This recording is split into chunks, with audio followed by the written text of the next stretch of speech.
Rreshtit e dendura të shiut të rëna gjatë natës krijuan probleme të shumta në qytetin e Lezhës. Kanalizimet nëntoksore nuk e përballuan nivelin e lartë të prurjeve, duke sjellë përmbytje në lagjen Beslidhja.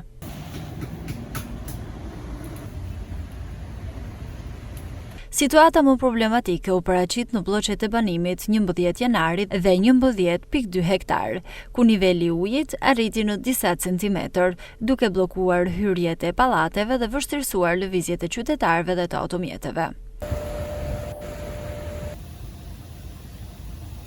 Ndërkohë, për shkak të prezencës së ujit në ambientet e jashtme, është pezulluar procesi mësimor në shkollën nëntëvjeçare Kosova dhe Gjergj Fishta, ndërsa prurjet e shumta të lumit Drin kanë përmbytur shëtitore në lagjen Skënderbeg.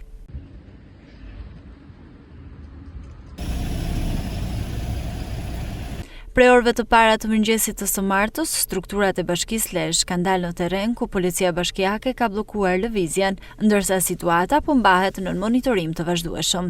Përmes një njoftimi zyrtar, bashkia bën me dije se për shkak të rreshjeve të shumta dhe shkarkimeve nga hidrocentrali Vautëdeos, situata pritet të rëndohet, ku ju kërkohet të gjithë banorëve që në rast emergjencash apo nëse konstatojnë prezencë uji në banesat e tyre, të kontaktojnë menjëherë strukturat vendore.